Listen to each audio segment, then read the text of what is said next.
from Detroit, Local 4 News at noon starts now. Well, there was a whirlwind of events this weekend as people who were turned around at the border because of the presidential imposed travel ban were let into this country. We'll tell you what's ahead today for the travel ban. Nick? Well, good afternoon. 2 men shot and killed in Westland. We'll talk about what happened here and what police think is the motive behind the shooting. Plus, developing in Flint, an investigation is underway after a threat was made that closed the Mott Community College campus. And that does top our news at noon. Thank you for joining us. I'm Evrod Kasimi. Mott's public safety officials have since updated us on the investigation in a news conference earlier this morning. That campus is still closed right now, but it will reopen at 1 p.m. According to them, a dispatcher received a call around 6:45 in the morning, and soon after, Mott sent out an alert about an active shooter threat on campus. Police have said that there was no active shooter and that the person who made the call has been identified, and now they're working to determine if the threat was even credible. We're going to take it very seriously, and we have, and we're still taking it seriously. We have not, again, been able to validate whether this was a credible threat, but it's all credible until we can prove differently. Now, police did not say if any arrests were made, but again, classes at Mott's campus are expected to continue at 1 p.m. 3 schools in L'Anse Creuse, the school district there, are back open again after a lockdown earlier this morning after a home invasion in the area. The schools involved are Donald Yax Elementary on Union Lake Road, Tenniswood Elementary on Glenwood, and Middle School South on Jefferson. The lockdown started after a report of a home break-in near 15 Mile and Gratiot. There were guns taken from that home, and the schools were put down on lockdown, actually, as a precaution. But that lockdown, again, has since been lifted as the search for the home invader continues. And now to a developing story out of Westland this afternoon. Police there are looking for whoever shot and killed 2 people in the middle of the night in a very quiet neighborhood. This happened in the 2300 block of Treadwell in Westland. Our Nick Monticelli was the first reporter there. Nick, are police making any headway this afternoon? Everett, good afternoon. You know, there's a lot of moving pieces here. They're trying to contact the families of the victims in this case. They are trying to piece together what exactly happened here and who shot these 2 men and for what reason, although they do have a basic idea of what kind of started all this. Again, this happened at about 2:30 this morning near Newburgh and Michigan Avenue. 911 calls came in saying that there were 3 gunshots and 1 person was dead in a front yard. That person is 35 years old, but when police got here, another victim was found, a 19-year-old who was also shot and killed. A bag of drugs was found nearby, that and other evidence making police believe that this is a drug-related shooting. The first neighbor who ran outside to help saw the 35-year-old, grabbed him and started shaking him, saying, "Brother, it's me, get up, man, come on.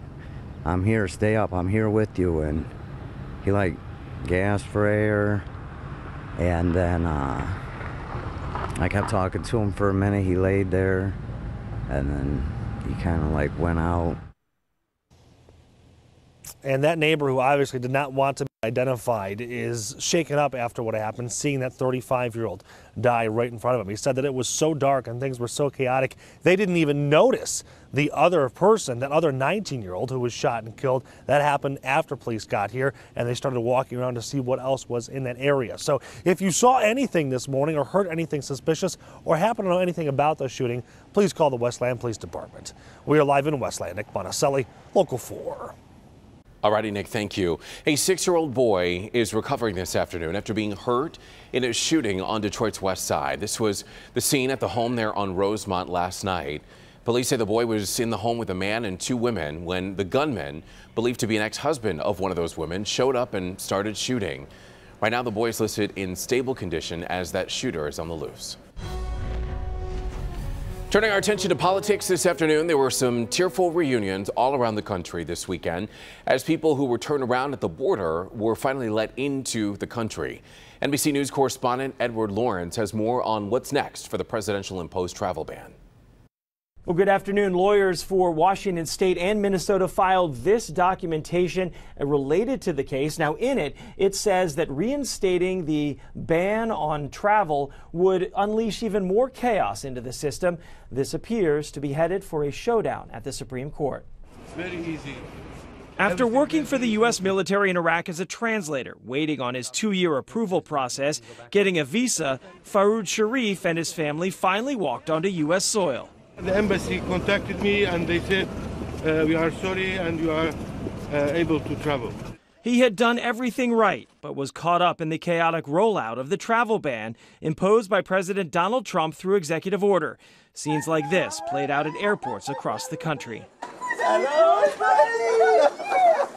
A Washington state judge imposed a temporary stay on the travel ban, allowing the reunions to take place. We always have to subject our vetting to scrutiny to see if it's working, but that doesn't mean we institute a unconstitutional, immoral ban on Muslims coming into the country. Still, President Trump took to Twitter to reiterate his hardline stance, saying, "Cannot believe a judge would put our country in such peril. If something happens, blame him."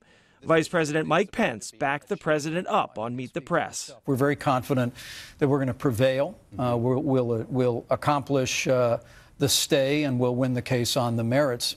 Regardless, President Trump says he ordered the Department of Homeland Security to check people coming into our country very carefully. As soon as today, the Ninth Circuit Court of Appeals could overturn the ban on the ban. Now, if that gets appealed, the U.S. Supreme Court could hear the case with 8 members, unless President Donald Trump's nominee gets confirmed.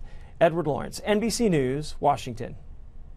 Meanwhile, hundreds of people in Kalamazoo turned out in the cold Sunday afternoon to rally against Islamophobia and for immigrant and refugee rights.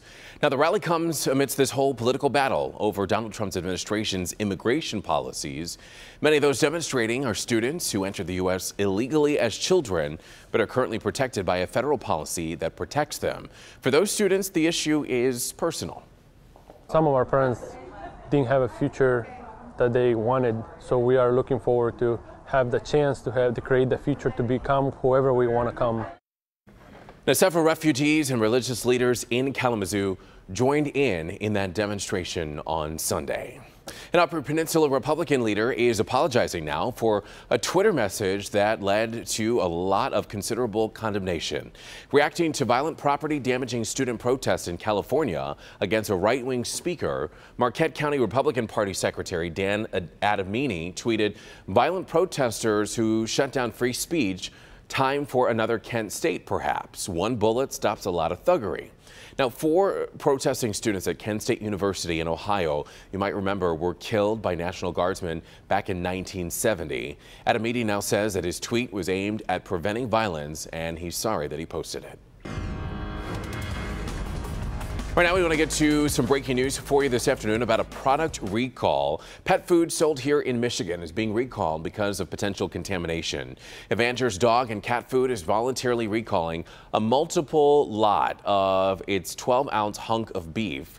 It's because of a potential contaminant that was detected in one lot. It can affect animals that ingest it, causing drowsiness, dizziness, and other side effects. So for a complete list of the lot numbers, just go to the consumer page of clickondetroit.com. Well, turning our attention to the forecast now, we have been talking about this whole weather roller coaster, Paul, all morning long. Let's bring us up to speed at where we are right now. Yeah, we're not going to recall today's weather. What a beautiful day we have. Take a look at temperatures right now. We're in the 30s across the board. It's mid-30s to the north, upper 30s to the south. In fact, to the south, you folks may actually make it into the low 40s this afternoon, near 40 across the central part, and it looks like mid to upper 30s for a high to the north. As far as precipitation, nothing yet. But we are seeing the cloud cover starting to kind of squeeze in on us. Now, these clouds are not leaking yet. It's not until tonight that we start to see some moisture seep into the state, and then it's not going to be a seep. It's going to be a surge by late tonight. And believe it or not, we actually have some, remember those January thunderstorms? We're going to have some February thunderstorms perhaps during the day tomorrow. We'll talk about that coming up in about 10 minutes. But for this afternoon, again, some sunshine to start, and then we see the clouds increase. Temperatures kind of as an average temperature getting into the upper 30s for a high. Just a beautiful day. But again, things start changing tonight. Again, we'll detail that coming up in 10 minutes. But don't forget, anytime you want. You can get your 4Zone forecast. Just go to the weather page on clickondetroit.com and click on the 4Zone weather tab. See you back here in a few, Evrod. Jury selection is underway in the trial of a man accused in the murder of 21-year-old Jessica White. 23-year-old Jordan McClanahan turned himself in to Hazel Park police back in May of last year. He was later charged with premeditated murder and desecration of a body. His trial is set to begin this week.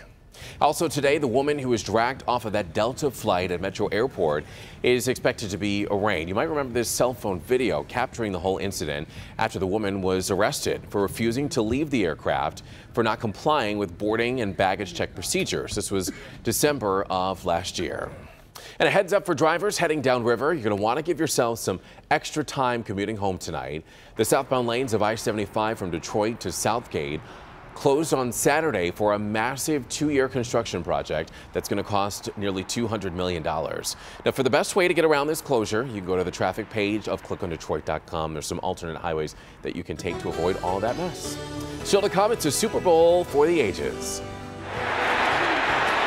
He's in! Patriots win the Super Bowl! Brady has his 5th! What a comeback! Oh, what a comeback indeed. Tom Brady leads the New England Patriots to yet another championship and into the history books, in fact, after a come-from-behind win over the Atlanta Falcons. We'll tell you why his MVP honor was so special. Plus, Russian President Vladimir Putin wants an apology now. Find out why he's calling on Fox News to issue one. We're back after this. Holmes. The Catholic Church in Australia has been shaken by a government investigation that found 7% of Catholic priests were accused of abusing children between 1950 and 2015. Investigators say church leaders have not shown that they understand the problem. There wasn't enough proper screening of who would be a priest and who would be a brother, that there's not enough supervision about how these people live their lives, and that the church's understanding of sexuality has warped. Yeah, so that is definitely a problem there. The Vatican is closely watching the proceedings, and a final report is due later this year. Meanwhile, Russian President Vladimir Putin wants an apology, and he wants it from Fox News. When Bill O'Reilly interviewed President Trump about U.S. relations with Russia, O'Reilly said, quote, "Putin's a killer." The president replied, "Do you think our country is so innocent?" Well, a Putin spokesperson called O'Reilly's comment unacceptable and insulting and is demanding an apology. But as of right now, there hasn't been one. Let's talk about the Super Bowl. Last night's game was one for the ages as the New England Patriots came back from a 25-point deficit and beat the Atlanta Falcons in overtime. New England quarterback Tom Brady was honored as the game's most valuable player. And then this morning, the NFL commissioner met to thank the Super Bowl host of city of Houston and started planning for next year's Super Bowl with that game's host city of Minneapolis. But I always enjoy this morning because you see the smiles over here. And over here, they got wide eyes, and I'm not so sure that, because they've seen this now for the last 10 days, what an extraordinary effort it takes. Oh, and it certainly does. So if you want to plan ahead, Super Bowl 52 will take place on February 4th, 2018, and you'll be able to watch that game exclusively here on Local 4, so you can start planning accordingly, maybe even request time off from work in advance. All right, still to come here on Local 4 News at noon. Free food. We're going to tell you where you can score some free donuts all month long. You like that, Paul, huh? Oh, yeah. Oh, yeah. Now, we were talking earlier about that temperature roller coaster. Here it is. Does it get any more of a roller coaster than this? Look at this. Up and then down and then back up again. And it's that transition from the bottom to the top, and the top to the bottom where you get your weather. And yeah, we have a lot of weather that I need to talk to you about. And we'll do that in just a few minutes. A pregnant woman in jail for driving on a suspended license is forced into a dangerous delivery.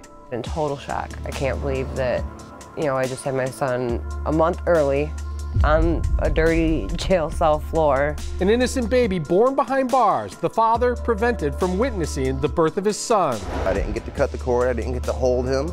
An entire family outraged. Everybody just looked at her like she was a piece of dirt. Why wouldn't the jail or medical staff send this woman to the hospital? A Defender's investigation tonight at 11. Our client with All righty, a beautiful, beautiful February day in progress. We've had sunshine through the morning. Clouds are increasing right now, as I'll show you in a minute. And look at these temperatures. Already at the noon hour, we are well into the 30s across the area. The wind chills are not bad. So basically, you can get out and actually enjoy the sunshine, although it'll be kind of short-lived at this point. Look at this. We started off with lots of clear sky. And just look at this. We're being kind of squashed here with the cloud cover. And it's going to be a process through the afternoon. We still have some filtered sun to go, but this stuff is really going to thicken up.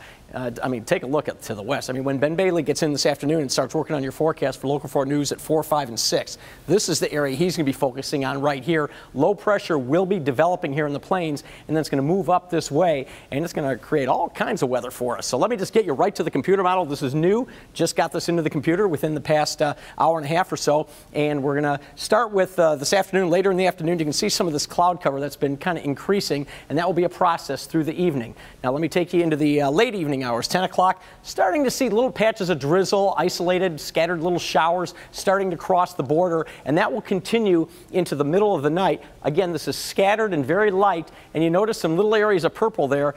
Temperatures could be right around freezing when this stuff moves in, so there could be some brief freezing rain, but I think this is going to be short-lived as it transitions to all rain. In fact, I'm going to put this in motion. Watch the surge of moisture coming in.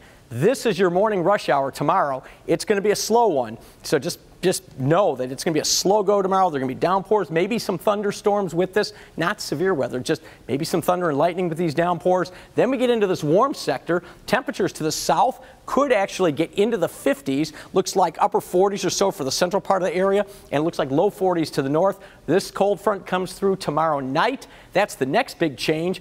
We get very windy tomorrow night. Temperatures then plummet. So that's the roller coaster that we were talking about.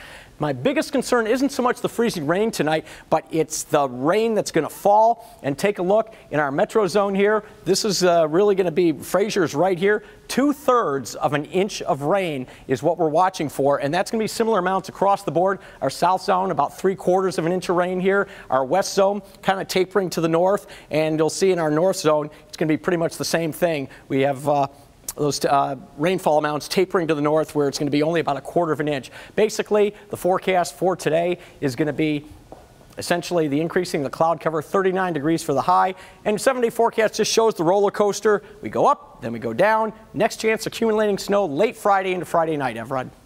All righty, Paul, thank you. We want to get right now to a Help Me Hank consumer alert for you this Monday. For the rest of this month, you can get a free Krispy Kreme donut every single day. But of course, there's a catch, right? Customers at Krispy Kreme shops can get one free donut with the purchase of a cup of coffee. So not bad, and no coupon is needed. The promotion is part of Krispy Kreme's relaunch of its coffee blends, and the offer runs through the end of this month. So definitely something that you can stop by and try. Still to come here at noon, Midwest Meteor. The Super Bowl was a big show, we know that, but Mother Nature came up with a show of its own early this morning. We've got the amazing video to show you coming up next. Replay song. All right, finally here at noon. The Super Bowl provided the big show for us last night, but Mother Nature had quite the show early this morning. Yeah, take a look at this video of a meteor streaking across the sky. This is great. What? Yeah, these are dashboard camera images from Wisconsin and Illinois showing a brilliant blue and white light in the sky. Happened around 2:30 a.m. Detroit time. This is unreal. There were reports of sightings in 12 states and Ontario, Canada. And some people in Wisconsin said that they heard and felt a sonic boom. Radar tracked the meteor passing over Lake Michigan. It's not known what really happened to it, if it disintegrated or landed somewhere in the water. Wow, great. What would you do if you saw that? Record it on a camcorder. Of course you would. Dash cam. Yeah, very cool stuff though. Yeah, great stuff. I wonder how often that happens. Every so often. It's called a bolide. Hey, let me show you something real quick. Yes. I got a great. Yesterday was National Weather Person's Day, and Robin Tarnow's kindergarten class at Pierce Elementary sent me this nice poster. Thanks for all the good wishes and all of you who also wished me a happy Weatherman's Day on Twitter as well. Well, there you go. Hope your day was great. It was a good day. Have a great day, you as well.